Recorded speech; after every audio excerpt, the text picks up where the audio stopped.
कहानी की शुरुआत होती है रशिया की एक जेल से, जहां हम फ्रैंक एबिगनेल जूनियर नाम के एक आदमी को देखते हैं। फ्रैंक एक बेहद शातिर ठग है जिसने बहुत बड़े बड़े कांड किए हैं। इस वक्त कार्ल नाम का एक FBI एजेंट उसे यहाँ से अमेरिका वापस ले जाने आया था। कार्ल फ्रैंक से बातचीत कर ही रहा था कि तभी फ्रैंक की तबीयत अचानक से बहुत खराब होने लगी। शुरुआत में तो कार्ल को ये सब फ्रैंक की एक चाल लगी, मगर फिर उसे लगा कि इतनी एक्टिंग तो कोई नहीं कर सकता। वो उसे जल्द से जल्द हॉस्पिटल पहुंचाने लगा, मगर फ्रैंक मौका देखकर वहां से भी भागने लगा। लेकिन पुलिस ने उसे धर दबोचा, जिसके बाद उसे अपनी कहानी शुरुआत से याद आती है। फ्रैंक एक बहुत ही खुशहाल परिवार में पैदा हुआ था। उसके माँ बाप एक दूसरे से बहुत प्यार करते थे। एक दिन फ्रैंक के पिता उसे सूट दिलवाने के लिए एक दुकान पर ले गए, लेकिन वहाँ मौजूद औरत ने कहा कि अभी तो दुकान बंद है। इस पर फ्रैंक के पिता ने झट से एक नेकलेस निकाला और कहा कि ये कहीं आपका तो नहीं। उसकी इस हरकत से वो औरत इम्प्रेस हो गई और उसने कहा कि कोई बात नहीं, आप सूट खरीद लीजिए। फ्रैंक के पिता इस तरह की चालाकियां करने में माहिर थे।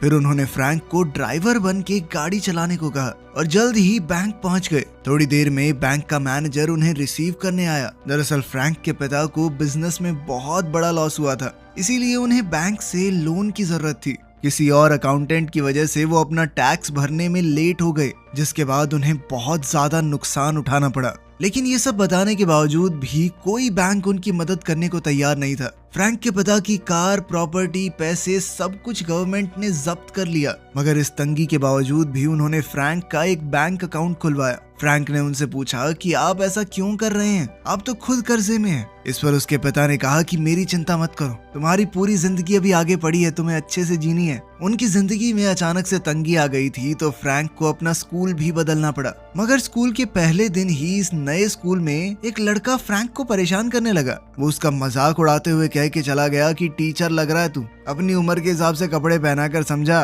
फ्रैंक को उसकी इस हरकत से बहुत गुस्सा आया और वो सच में टीचर होने की एक्टिंग करने लगा। वो क्लास में पहुंचा और वहाँ पढ़ा रही असली टीचर से कहने लगा कि आप यहाँ क्या कर रही हैं, ये मेरी क्लास है, अभी मैं पढ़ाऊंगा, बाद में आना। बेचारी टीचर बहुत परेशान होकर वहाँ से चली गई। इसके बाद फ्रैंक ने उस लड़के को सबके सामने जलील किया। पूरे एक हफ्ते बाद जाकर स्कूल को पता चला कि इस तरह एक स्टूडेंट क्लास को पढ़ा रहा है, वो भी तब जब वो पूरी क्लास को ट्रिप पर ले जाने वाला था। जिसके बाद फ्रैंक के माँ बाप को उसके स्कूल में बुलाया गया। उसके पिता प्रिंसिपल के सामने तो पूरे सीरियस रहे, लेकिन बाद में फ्रैंक के साथ इस बात पर बहुत हंसे।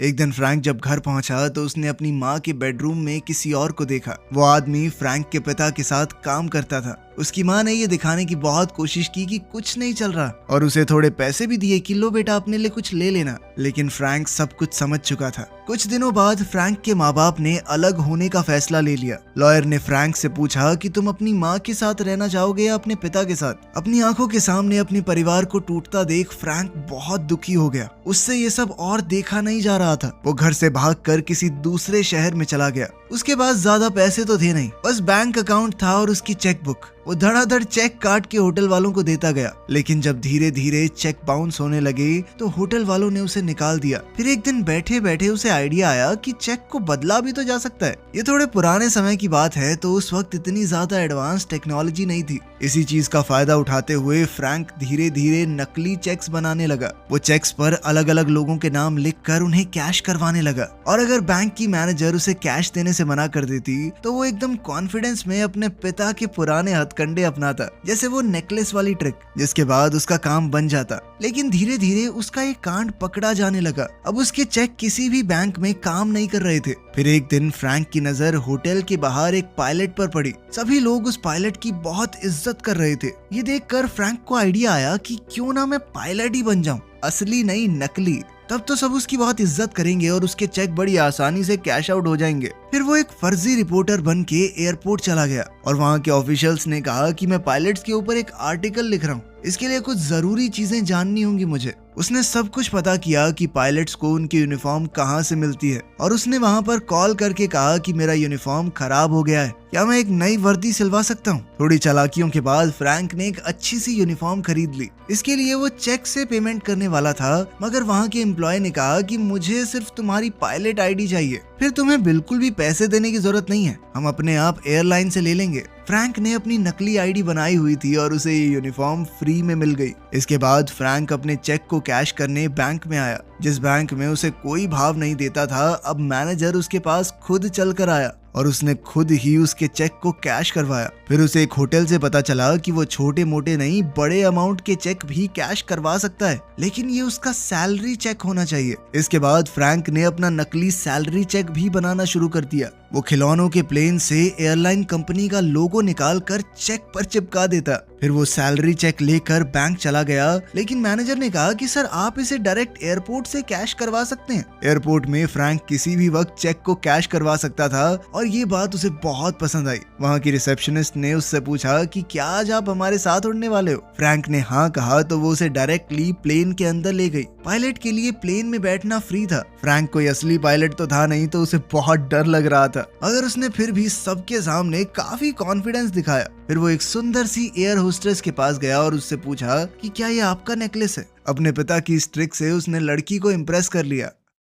फ्रैंक अपनी उम्र से थोड़ा बड़ा लगता था और किसी को शक नहीं हुआ कि वो 22-23 साल का एक असली पायलट नहीं है। फ्रैंक अपनी जिंदगी के पूरे मजे ले रहा था। उसने एक बैंक की मैनेजर के साथ भी फ्लर्ट करना शुरू किया और पूरे सिस्टम को समझने लगा कि चेक कहाँ से आते हैं, कहाँ जाते हैं, अकाउंट नंबर कैसे असाइन होते हैं, सब कुछ उसने पता लगा लिया। उसे पता चला कि बैंक के चेक्स को एनकोड करने के लिए टाइपराइटर का इस्तेमाल किया जाता है, तो उसने भी बिल्कुल वैसा ही सेकंड हैंड टाइपराइटर खरीद लिया। फ्रैंक अब नकली सा काम नहीं कर रहा था, उसका काम बहुत ज्यादा प्रोफेशनल हो गया था। धीरे धीरे वो चेक्स की मदद से ज्यादा रकम निकालने लगा और उसका ये फ्रॉड बड़े से बड़ा होता गया। उसकी इन हरकतों की खबर FBI तक पहुंच चुकी थी और उस केस को काल नाम के एक एजेंट को असाइन कर दिया गया। वो अपने काम को बहुत सीरियसली लेता था। एक दिन फ्रैंक अपने पिता से मिला, जिन्हें वो अक्सर चिट्ठियां लिखकर बताता था कि आजकल क्या कर रहा है। फ्रैंक के पिता को लगता था कि उनका बेटा सच में पायलट बन चुका है। उन्हें उसके ऊपर बहुत फक्र हुआ।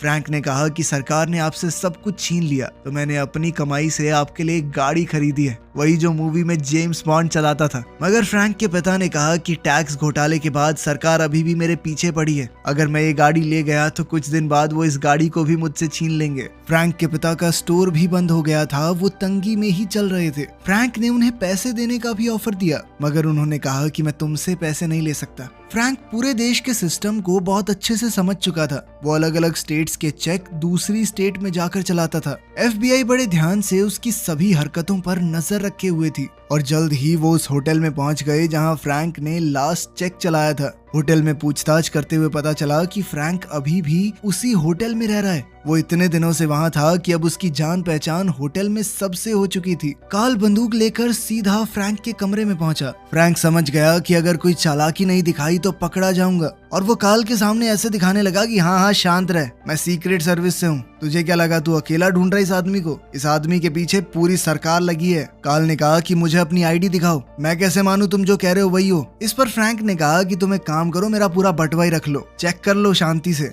काल एक हाथ से उस वॉलेट को खोल नहीं पा रहा था। तभी फ्रैंक ने उससे कहा कि देखो हमारे आदमियों ने उस ठग को पकड़ भी लिया है, हम तुमसे पहले यहाँ पहुँच गए थे। नीचे फ्रैंक का ही एक पड़ोसी एक अंधे आदमी को गाड़ी में बैठने में मदद कर रहा था। दूर से देखने पर काल को लगा कि सच में ठग को पकड़ लिया गया है। इससे काल भी फ्रैंक के ऊपर भरोसा करने लगा। फ्रैंक ने अपना नकली चेक बनाने का सारा सामान उठा लिया और काल से कहा कि पुलिस थोड़ी देर में आती होगी, तब तक मैं ये सबूत नीचे रख के आता हूँ। अब तो काल उस पर पूरा भरोसा करने लगा था। उसने कहा कि ये लो अपना वॉलेट भी ले जाओ, लेकिन फ्रैंक ने जानबूझकर कहा कि नहीं, इसे तुम ही रखो, और सारे जरूरी सामान को लेकर वो वहाँ से भाग गया। कुछ देर बाद जब काल ने आखिरकार वॉलेट खोल कर देखा तो उसमें कुछ भी नहीं था। वो शातिर ठग उसकी आंखों के सामने भाग चुका था। ये जानकर काल को बहुत बेइज्जती महसूस हुई। उसके बॉस ने भी उसे खूब झाड़ लगाई। काल इतने गुस्से में था कि उसने अपने बॉस को ही खरी खोटी सुना दी।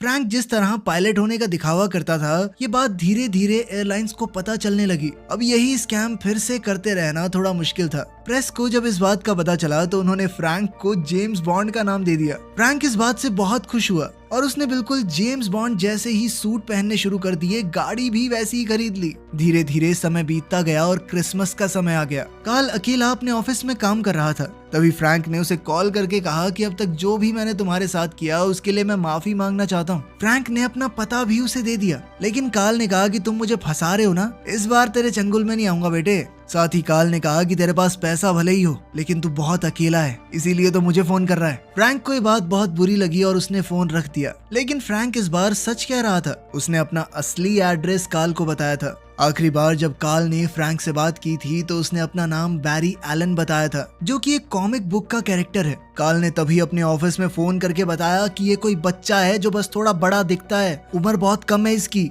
इसी वजह से हम उसे ढूंढ नहीं पा रहे। इस पर कार्ल ने कहा कि ऐसे बच्चों की लिस्ट निकालो जो घर से भाग गए हो, किसी ने तो रिपोर्ट लिखवाई होगी। और इसी तरह वो काफी छानबीन के बाद आखिरकार फ्रैंक के घर पहुंच ही गया, जहां फ्रैंक की माँ उसे मिली। जब फ्रैंक की माँ को फोटो दिखाई गई तो उन्होंने कंफर्म किया कि हाँ, यही मेरा बेटा है। कार्ल ने फ्रैंक की माँ से कहा कि एक नंबर का ठग है, जैसे ही कुछ पता चले तो पुलिस को बताना, ठीक है। इस पर फ्रैंक की माँ ने कहा, अरे वो बच्चा है, उसने खाने पीने के लिए थोड़े बहुत पैसे ले लिए होंगे। उसने अपना बटुआ उठाते हुए कहा कि मैं भर देती हूँ, कितने पैसे देने हैं। इस पर कार्ल ने कहा 1.4 मिलियन डॉलर्स, यानी लगभग 12 करोड़ रुपए। ये सुनते ही तो फ्रैंक की माँ बहुत चक्की रह गई। खैर उधर फ्रैंक दूसरे शहर में जाकर एक बहुत अच्छी जिंदगी जी रहा था। उसे हॉस्पिटल में कुछ काम था तो वो वहाँ चला गया। वहाँ एक नर्स जिसका नाम ब्रेंडा था वो रो रही थी। उसे किसी डॉक्टर ने काम के लिए डांट दिया था। फ्रैंक ने उसे सहारा देते हुए कहा कि चिंता मत करो, तुम कमाल हो, वो डॉक्टर पागल है साला। इसी दौरान फ्रैंक के दिमाग में एक आइडिया आया।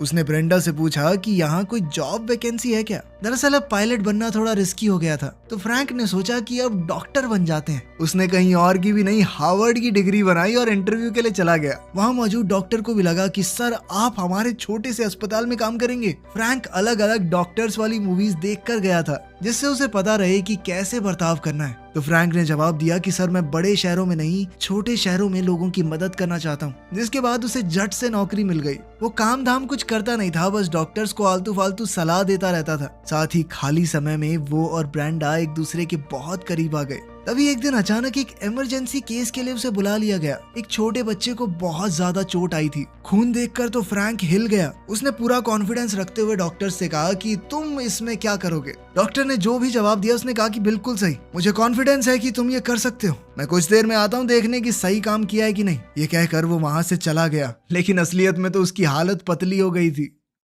दूसरी तरफ कार्ल फ्रैंक के पिता से मिलने गया और उसने फ्रैंक के पिता को उसके सारे कारनामे बता दिए। इस पर फ्रैंक के पिता ने कहा कि मैं नहीं जानता वो कहाँ है, और अगर पता भी होता तो भी तुम्हें नहीं बताता। कार्ल को समझ आ गया कि बाप बेटा बहुत करीब हैं, जरूर इसे चिट्ठियां तो भेजता ही होगा। उसने वहां पड़ी हुई चिट्ठियों में से हिसाब लगा लिया कि आखिर फ्रैंक कहाँ रहता होगा। अब वो पुलिस को लेकर जल्द ही वहां जाने वाला था। उधर फ्रैंक और ब्रेंडा अब एक दूसरे को चाहने लगे थे। एक दिन ब्रेंडा अचानक से रोने लगी। उसने फ्रैंक को बताया कि मेरा एक बार अबॉर्शन हो चुका है, जिसके बाद मेरे पिता ने मुझे घर से निकाल दिया था। इस पर फ्रैंक ने कुछ सोचते हुए कहा कि देखो, अगर मैं तुम्हारे पिता से शादी की बात करूं तो क्या वो तुम्हें अपना लेंगे। ब्रेंडा को ये बात बहुत अच्छी लगी। फिर फ्रैंक ब्रेंडा के पिता से मिलने चला गया। ब्रेंडा के पिता एक लॉयर थे, तो फ्रैंक ने भी कह दिया कि मैं भी पहले लॉयर ही था, उसके बाद ही डॉक्टर बना। वो वकालत के ऊपर भी फिल्में देख के आया था, तो उसने अपनी बातों से सबको इम्प्रेस कर दिया। ब्रेंडा के पिता ने पूछा कि देखो, सच सच बताना, आखिर तुम्हारे जैसे आदमी ने मेरी बेटी में क्या देखा। इस पर फ्रैंक ने कहा कि मैं सिर्फ एक मामूली सा आदमी हूँ जो आपकी बेटी से प्यार करता है। जिसके बाद ब्रेंडा के पिता तो बहुत ज्यादा इम्प्रेस हो गए। फ्रैंक ने ब्रेंडा के पिता से पूछा कि अगर मैं यहाँ पर लॉ प्रैक्टिस करना चाहूँ तो मुझे क्या करना होगा। इस पर उन्होंने कहा कि तुमने लॉ स्कूल तो किया ही हुआ है, तो बस तुम्हें एक एग्जाम देना होगा, जिसके बाद तुम यहाँ पर प्रैक्टिस कर सकते हो। जिसके बाद फ्रैंक ने असलियत में पढ़कर एग्जाम दिया और लॉयर बन गया। इसके बाद कहानी फिर से प्रेजेंट में आई, जहाँ कार्ल ने फ्रैंक को अरेस्ट कर लिया था। कार्ल ने पूछा कि तुमने उस एग्जाम को पास कैसे किया। तो फ्रैंक ने कहा कि इस बात से क्या फर्क पड़ता है, लेके तो तुम मुझे जेल में ही जाएगा ना, कोर्ट में तो नहीं। कहानी फिर पीछे गई, जहां हम फ्रैंक को ब्रेंडा की फैमिली के साथ अच्छी तरह घुलते मिलते हुए देखते हैं। वो ब्रेंडा से शादी करने ही वाला था। उसने अपने पिता से मिलने की इच्छा जाहिर की और साथ ही उन्हें बताया कि गवर्नमेंट ने हमसे जो कुछ भी छीना था वो सब हम वापस हासिल करके रहेंगे, और फिर आप माँ को भी मना लेना और हम सब पहले की तरह एक साथ रहेंगे। उसके पिता ने बताया कि तुम्हारी माँ ने किसी और से शादी कर ली है। ये सुनकर फ्रैंक को बहुत बुरा लगा। उसके पिता ने ये भी कहा कि मुझे तुम्हारे कारनामों के बारे में पता चल चुका है। ये सुनते ही फ्रैंक को बहुत बड़ा धक्का लगा और वो वहाँ से चला गया। रात को फ्रैंक ने कार्ल को कॉल करके बताया कि मैं शादी करने वाला हूँ, हमारे बीच में जो कुछ भी हुआ मैं भूल जाना चाहता हूँ। अब फ्रैंक चाहता था कि उसके ऊपर जितने भी चार्जेस लगे हैं सारे ड्रॉप कर दिए जाएं। जिस पर कार्ल ने कहा कि मैं तुम्हें कभी भी नहीं छोड़ूंगा, जब तक मेरी नौकरी है तब तक तेरा पीछा करता रहूंगा, ये सब करने के बाद तुम बच नहीं सकते। इसके बाद कार्ल ने एक आइडिया लगाया। उसे पता था कि शादी के बाद फ्रैंक अपना नाम चेंज नहीं कर सकता। डॉक्टर बनने पर उसका जो नाम था, उस नाम को कार्ल ने हर जगह सर्च करने का ऑर्डर दिया। उसने हिसाब लगाया कि कहीं ना कहीं शादी का इनविटेशन भी तो छपा होगा, तो उसने इन सब चीजों पर भी निगरानी रखनी शुरू की।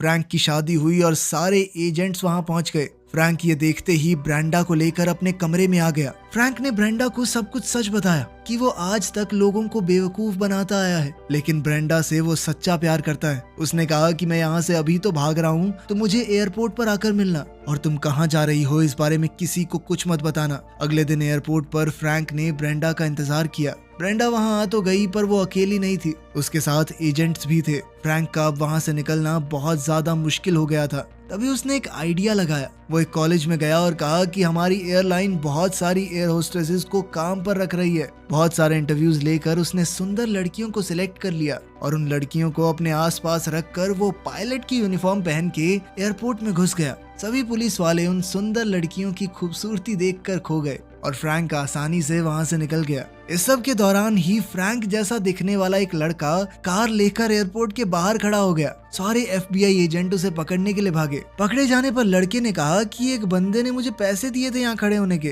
फ्रैंक बड़ी ही चालाकी से देश से बाहर निकल गया। इसके बाद उसने बहुत सारे अलग अलग देशों में बड़े बड़े फ्रॉड किए। फ्रैंक की जो आखिरी जगह पता चली थी, वहाँ वो चेक बना रहा था। कार्ल ने अपने सीनियर्स से कहा कि मुझे वहाँ जाने दीजिए, मैं उसे पकड़ कर ले आऊंगा, लेकिन उसके सीनियर्स ने उसकी बात नहीं मानी। हमारे देश में तो पकड़ नहीं पाए, दूसरे देश में पकड़ोगे। फिर कार्ल ने फ्रैंक के बारे में और इन्फॉर्मेशन निकाली और उसे पता चला कि अब तो फ्रैंक अपने चेक्स को प्रिंट करवा रहा है। कार्ल इतना तो जानता था कि फ्रैंक रशिया में है, लेकिन रशिया छोटा देश तो है नहीं, रशिया में कहाँ पर। उसे याद आया कि फ्रैंक की माँ रशिया के एक छोटे से गांव से थी और थोड़ी रिसर्च करने पर पता चला कि वहाँ एक प्रिंटिंग प्रेस भी है।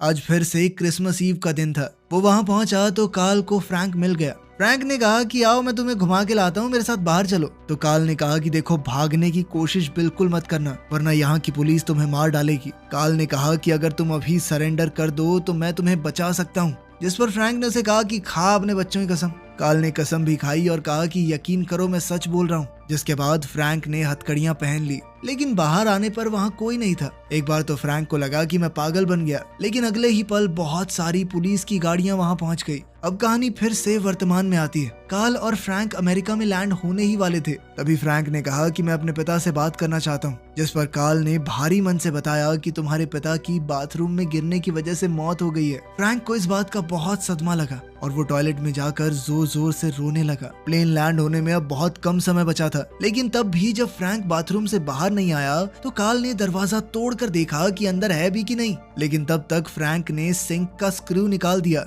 और वो जहाज के अंदरूनी हिस्से में घुस चुका था। जैसे ही जहाज के पहिए खुले, फ्रैंक मौका देखते ही वहाँ से भाग गया और वो उसी रात अपनी माँ से मिलने गया। उसने देखा कि उसकी माँ ने अपना नया परिवार बहुत अच्छे से बसा लिया था और उनकी एक छोटी बच्ची भी थी। उधर कार्ल जानता था कि फ्रैंक अपनी माँ के पास जरूर जाएगा और उसने वहाँ पहुंचकर फ्रैंक को अरेस्ट कर लिया। फ्रैंक की उम्र 19 साल से कम थी। कार्ल चाहता था कि उसे एक माइनर की तरह ट्रीट किया जाए, लेकिन सरकार इतना बड़ा घोटाला करने के लिए उसे बड़ी से बड़ी सजा देना चाहती थी। वो 10 साल के लिए अकेला जेल में सड़ने वाला था, किसी से बात भी नहीं कर पाएगा। फिर एक दिन कार्ल उससे मिलने के लिए आया। जिस तरीके से फ्रैंक फ्रॉड कर रहा था, वैसे ही कोई और भी कर रहा है। फ्रैंक ने कहा कि मुझे उसका चेक दिखाओ। चेक देखते ही फ्रैंक समझ गया कि ये देखो, ये गड़बड़ है इसमें। और कार्ल ये समझ गया कि इस तरह के क्राइम को रोकने में सिर्फ फ्रैंक ही उसकी मदद कर सकता है। अगली बार वहां आते हुए कार्ल अपने साथ कुछ FBI एजेंट्स भी लाया था। उन्हें भी फ्रैंक का केस सॉल्व करने का तरीका काफी पसंद आया। धीरे धीरे कार्ल ने फ्रैंक को जेल से बाहर निकाल लिया और FBI में एक नौकरी दे दी। यहाँ उसे रोज 8 घंटे नौकरी करनी थी। जिंदगी ने उसे एक और मौका दिया था। अगर उसने भागने की कोशिश की तो उसे सीधा 50 साल की सजा हो जाएगी। फ्रैंक ने अच्छे से नौकरी करने की पूरी कोशिश की, लेकिन वो बहुत बोर होने लग गया। उसने FBI में खुद के रिकॉर्ड निकाले और उन्हें मिटा दिया। वीकेंड पर वो किसी और देश में भागने ही वाला था, मगर कार्ल ने उसे रोक लिया और कहा कि देखो, तुम बच्चे हो, जिंदगी ने तुम्हें एक और मौका दिया है तो उसका फायदा उठाना चाहिए। तुम अगर भागे तो पूरी जिंदगी जेल में बितानी पड़ेगी। मैं तुम्हें रोकने नहीं वाला, मगर मंडे को काम पर वापस आ जाना। याद रखना, तुम्हारा पीछा कोई नहीं कर रहा, किसी से भागने की जरूरत नहीं है। फ्रैंक वहां से चला गया और मंडे को कार्ल उसका बेसब्री से इंतजार कर रहा था। एक बार को तो उसे लगा कि फ्रैंक फिर से भाग गया, लेकिन फ्रैंक वापस आया और फिर से अलग अलग केसेस पर कमाल तरीके से काम करने लगा। जल्द ही फ्रैंक ने एक लड़की ढूंढकर शादी भी कर ली और एक बेहतर जिंदगी जीने लगा। FBI में अपना नाम करने के बाद उसने एक कंपनी शुरू की जो कि बैंक से जुड़े हुए सभी तरह के फ्रॉड्स को खत्म करने के लिए काम करती थी। अब फ्रैंक से बेहतर चोरों को कौन ही पकड़ सकता था। ये एक सच्ची कहानी है जिसमें फ्रैंक आखिर में सही तरीके से भी करोड़पति बन गया। वीडियो पसंद आई तो लाइक कर देना, चैनल को सब्सक्राइब कर लेना। मिलते हैं अगली वीडियो में।